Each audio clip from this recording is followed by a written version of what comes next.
बात बहुत पुरानी है। एक गांव में किशोरी लाल नाम का एक व्यापारी रहता था। वह अपने पुश्तैनी मकान में अकेला ही रहता था। वो मकान बहुत ही छोटा सा था और उसने विवाह नहीं किया था। उसके माता पिता की मृत्यु हो चुकी थी। उसका व्यापार बहुत ही छोटा सा था और सिर्फ 2-4 लोगों से ही उसकी मित्रता थी। उन्हीं मित्रों में से एक मित्र था कंटक, जो उसका परम मित्र था। एक दिन किशोरी लाल ने रात में स्वप्न देखा कि दिव्य रूप में उसके पिता उससे कह रहे थे कि तू तीर्थ यात्रा पर क्यों नहीं गया, अभी तू बिना देरी किए चारों धाम की यात्रा पर निकल जा। सुबह उठते ही किशोरी लाल ने फैसला किया कि वो अपने पिता की आज्ञा का पालन करेगा। उस समय चारों धाम की तीर्थ यात्रा करने में बहुत समय लग जाता था, तो किशोरी लाल ने अपना व्यापार समेटा और मकान में एक किराएदार रख लिया। व्यापार समेटकर उसको जो भी धन मिला उसमें से कुछ धन तो उसने अपनी आगे की यात्रा में खर्च करने के लिए रख लिया और बाकी बची 1000 अशर्फियां। तो उसने सोचा कि तीर्थ यात्रा से लौटकर इन्हीं अशर्फियों से दोबारा व्यापार शुरू करूंगा। वह इन अशर्फियों को साथ में नहीं रखना चाहता था, क्योंकि रास्ते में लुटने का भय भी था। उसने एक हंडिया ली और वो अशर्फियां उसमें रख दी। हंडिया के मुंह तक जैतून का तेल भर दिया और ऊपर से हंडिया का मुंह एक ढक्कन से बंद कर दिया। हांडी लेकर वो अपने मित्र कंटक के पास गया, जो खुद एक बहुत बड़ा व्यापारी था। उसने कंटक से कहा, भाई मैं 4 धाम की तीर्थ यात्रा करने जा रहा हूँ, मेरी यह तेल की हांडी तुम रख लो। किशोरी लाल ने यह नहीं बताया कि उस हांडी में अशर्फियां हैं।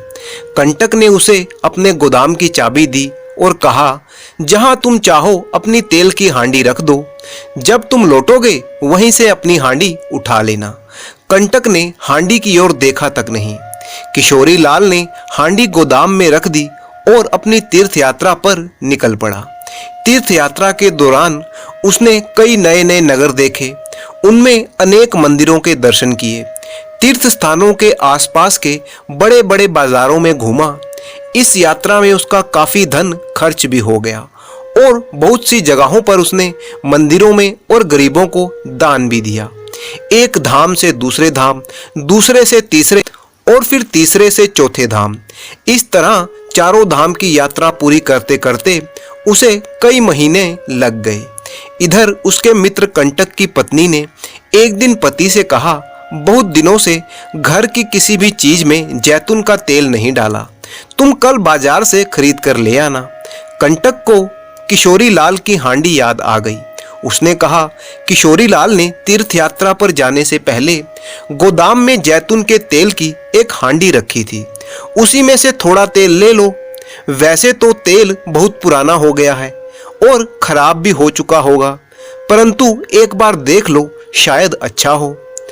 परंतु पत्नी ने कहा, ये क्या कहते हो, किसी और की धरोहर को छूने में भी पाप लगता है। मुझे जैतून के तेल का ऐसा कोई शौक नहीं है कि तुम उसके लिए नैतिकता के विरुद्ध कोई भी काम करो। कंटक बोला, तुम पागल हो गई हो, अगर पूरी हांडी में से एक कटोरी तेल ले भी लिया तो क्या कमी हो जाएगी। और किशोरी लाल को गए हुए 3 साल बीत चुके हैं। तीर्थ यात्रा करने में 3 साल थोड़े ही लगते हैं और ना मालूम वो कहाँ पर है, कब वापस आएगा, आएगा भी या नहीं आएगा। पत्नी बोली, कुछ भी हो, उसका तेल तुम मत छूना। तुम कैसे कह सकते हो कि वो नहीं आएगा, हो सकता है वो कल ही वापस आ जाए। कंटक उस समय तो अपनी पत्नी की बात मान गया, किंतु अब उसने मन में सोचा कि किशोरी लाल ने जैतून के तेल की हांडी यहाँ पर क्यों रखवाई। ऐसी क्या बात थी उस तेल में जो उसे संभाल कर रखने के लिए कहकर गया है। उसी रात वह अपनी पत्नी से छुपकर गोदाम में गया और ये देखने के लिए कि तेल कैसा है। गोदाम में जाकर उसने मोमबत्ती जलाई और हांडी के तेल को एक बड़े बर्तन में उड़ेल दिया। तेल में से बहुत ही दुर्गंध आ रही थी, उसका स्वाद भी खराब हो चुका था, किंतु हांडी में से अशर्फियां गिरने लगी। हांडी का काफी सारा तेल गिर गया। अशर्फियां निकल जाने से हांडी में तेल की सतह नीचे हो गई। व्यापारी ने फर्श को अच्छी तरह से साफ कर दिया और हंडिया का खराब और बदबूदार तेल बाहर फेंक दिया। सुबह उठकर उसने बाजार से जैतून का तेल खरीदा और किशोरी लाल की हांडी में मुंह तक भरकर उसे वापस उसी जगह पर रख दिया। परंतु अब उस हांडी में रखी अशर्फियां वो निकाल चुका था। 2 दिन बाद ही किशोरी लाल तीर्थ यात्रा से वापस लौट आया। उसने अपने मित्र कंटक से तेल की हांडी मांगी। कंटक ने कहा, भाई मैंने तो तुम्हारी हांडी देखी भी नहीं थी कि तुमने गोदाम में उसे कहां पर रखा है। ये लो चाबी, और जहां तुमने अपनी हांडी रखी थी वहीं से ले लो। वो गोदाम में चला गया और अपनी हांडी लेकर अपने घर वापस चला गया। उसने घर जाकर हंडिया का तेल दूसरे बर्तन में डाला और अपनी अशर्फियां तलाशने लगा, परंतु उसे एक भी अशर्फी नहीं मिली। किशोरी लाल उल्टे पांव अपने मित्र के पास गया और बोला, इसमें रखी 1000 अशर्फियां अब कहाँ हैं? कंटक बोला, कैसी अशर्फियां? किशोरी लाल ने रोते हुए स्वर में कहा, भाई मैं ईश्वर की शपथ लेकर कहता हूं, मैंने इसमें 1000 अशर्फियां रखी थी। अगर तुमने उन्हें किसी जरूरत से खर्च कर दिया है तो कोई बात नहीं, बाद में वापस कर देना। कंटक ने कहा, मित्र तुम कैसी बातें कर रहे हो? मैंने तुम्हारे लाते और ले जाते समय तुम्हारी हांडी पर निगाह तक नहीं डाली, और तुम्ही ने उसे गोदाम में उस जगह पर रखा था और ले भी गए। मैं क्या जानूं उसमें अशर्फियां थी कि नहीं? तुम बेकार ही मुझ पर आरोप लगा रहे हो। जब तुम मेरे पास आए थे तो तुमने हांडी में तेल होने की बात कही थी, अशर्फियों की तो तुमने कोई बात ही नहीं की। तो जो तुम्हारा है तुम्हें मिल गया, अब तुम यहां से जाओ। किशोरी लाल ने उसके बहुत हाथ पांव जोड़े। वो बोला, अशर्फियां अगर मुझे नहीं मिली तो मैं बर्बाद हो जाऊंगा, मुझ पर दया करो। अब कंटक गुस्से से लाल हो गया। वो बोला, तुम मुझ पर झूठा आरोप लगा रहे हो, बेईमानी करके तुम मुझसे 1000 अशर्फियां ऐंठना चाहते हो। उनका झगड़ा सुनकर आसपास के लोगों की भीड़ इकट्ठा हो गई। कुछ लोग कंटक को सही मान रहे थे तो कुछ लोग किशोरी लाल को। शाम होते होते झगड़े की बात पूरे गांव में फैल गई। लोग तरह तरह की बातें करने लगे। किशोरी लाल ने सारा मामला सरपंच के सामने रखा। सरपंच ने कंटक और किशोरी लाल दोनों के बयान सुने और किशोरी लाल से कहा कि क्या तुम्हारे पास अपनी बात सिद्ध करने के लिए कोई गवाह है? किशोरी लाल बोला, नहीं हजूर, मैंने भेद खुलने के डर से ये बात किसी को भी नहीं बताई थी, परंतु मैं ईश्वर की सौगंध खाता हूँ कि उस हंडिया में 1000 अशर्फियां थीं। तभी कंटक बोला, मैं भी ईश्वर की शपथ लेता हूँ, मैंने कोई अशर्फियां नहीं निकाली। सरपंच जी सोच में पड़ गए। उन्होंने किशोरी लाल से वो तेल की हंडिया लाने को कहा। किशोरी लाल तुरंत ही वो हंडिया लेकर हाजिर हो गया। तब सरपंच ने हंडिया में रखे हुए तेल को देखा और हंडिया में उंगली डालकर जांचने लगे और बोले, ये तेल तो बहुत ही अच्छा और ताजा मालूम पड़ता है, ये ज्यादा से ज्यादा 1 महीने पुराना ही होगा, जबकि किशोरी लाल ने तुम्हें ये हंडिया 3 साल पहले दी थी। इतने सालों में तो जैतून के तेल का स्वाद बिगड़ जाता है और उसमें दुर्गंध भी आने लगती है। सरपंच के आदेश पर उसी समय एक तेल के व्यापारी को बुलाया गया जो सही बात बता सके कि तेल कितना पुराना है। तेल के व्यापारी ने भी सरपंच की ही बात को सही बताया कि अगर ये तेल 3 साल पुराना होता तो खराब हो चुका होता। ये बिल्कुल ताजा निकाला गया तेल है, यानी इसमें से तेल को बदल दिया गया है। सरपंच ने कंटक की तरफ देखा तो कंटक के चेहरे का रंग उड़ गया। सरपंच ने कड़क कर कहा, कंटक, अगर तुमने हंडिया को देखा और छुआ भी नहीं तो इसका तेल कैसे बदल गया? अब कंटक के पास कोई जवाब न था। वो समझ गया कि उसकी चोरी अब पकड़ी गई है। वो हाथ पैर जोड़कर सरपंच के सामने गिड़गिड़ाने लगा, सरकार मुझ पर दया कीजिए, मैं अपना अपराध स्वीकार करता हूँ। मैंने ही इसमें से 1000 अशर्फियाँ निकाली हैं और तेल को बदल दिया। सरपंच ने कहा कि तुमने चोरी भी की है और भगवान की सौगंध भी झूठी खाई है, इसलिए तुम्हें दंड तो जरूर मिलेगा। इसके बाद कंटक के घर से 1000 अशर्फियां लेकर किशोरी लाल को दे दी गईं और कंटक को कोतवाली भेज दिया गया जेल की हवा खाने के लिए। इस तरह से सरपंच की बुद्धिमानी से किशोरी लाल को न्याय मिल गया। कनकपुर गांव के रहने वाले झूलन दास वैसे तो पेशे से एक किसान थे, परंतु साथ ही साथ उन्हें पहलवानी का भी शौक था। अपनी खेती बाड़ी का काम निपटाकर जब भी उसे समय मिलता वो कसरत जरूर करता। ईश्वर की कृपा से उसका शरीर भी लंबा चौड़ा और हट्टा कट्टा था। पहलवानी का शौक था तो उनकी खुराक भी बहुत ज्यादा थी। देसी घी, बादाम, दूध ये सब उन्हें रोज चाहिए होता। जब भी मौका मिलता झूलन दास अखाड़े में कुश्ती लड़ता और कई बार गांव के आसपास होने वाले दंगल में भी अपना हाथ आजमा लेता। पूरा गांव उनके मजबूत शरीर और लंबी कदकाठी की प्रशंसा करता था। अभी गांव में खेती का मौसम चल रहा था और सारे किसानों की फसल पककर तैयार हो चुकी थी। इस मौसम में अक्सर गांव में ही रहने वाले छोटे मोटे चोर उचक्के किस्म के लोग सक्रिय हो जाते थे। अब क्योंकि फसल पक चुकी थी तो सभी किसान अपनी अपनी तैयार फसल काटकर अपने खलिहानों में या घरों के आंगन में रख देते थे और फिर जैसे ही फसल के अच्छे दाम मिलते तो बाजार में जाकर फसल बेच देते। चोर इसी मौके का फायदा उठाते और आंगन में रखी हुई तैयार फसल उठा ले जाते थे। इसी तरह की छोटी मोटी चोरियों करने वाला एक आदमी जिसका नाम दामू था, वो उसी गांव का रहने वाला था। दामू के साथ उसके 3-4 साथी और भी थे।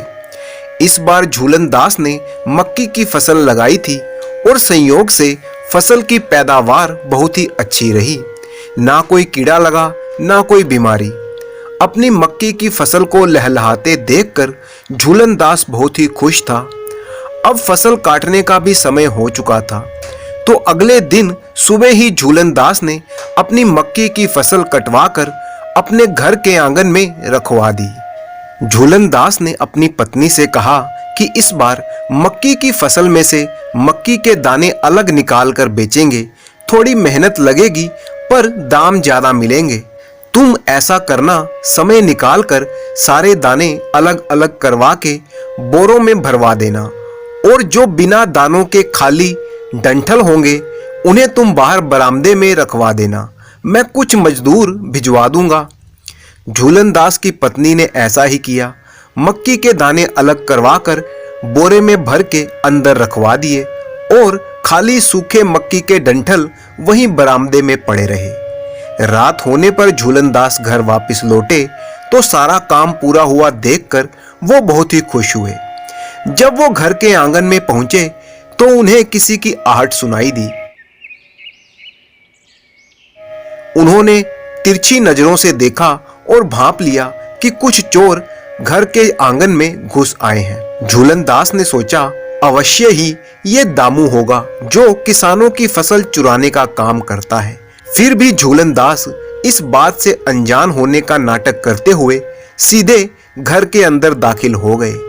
अंदर जाकर अपनी पत्नी से कहने लगे, मैं आज अपने एक वैद्य मित्र के यहाँ गया था। उसके घर पर कुछ और वैद्य भी आए हुए थे। वे लोग आपस में चर्चा कर रहे थे कि मक्की के बिना दाने वाले डंठल एक खास औषधि के लिए चाहिए। ये औषधि कोढ़ के रोगी और कुछ चर्म रोगों में बहुत ही काम आएगी। उन्हें ये डंठल बहुत ही जरूरी चाहिए, पर पूरे गांव में ये किसी के पास नहीं है, सिर्फ हमारे पास है। तो मैंने उन्हें कह दिया कि मैं आपको दूंगा पर उसकी ऊंची कीमत वसूल करूंगा। वो भी एक बोरे के 100 रुपए देने को तैयार हो गए हैं।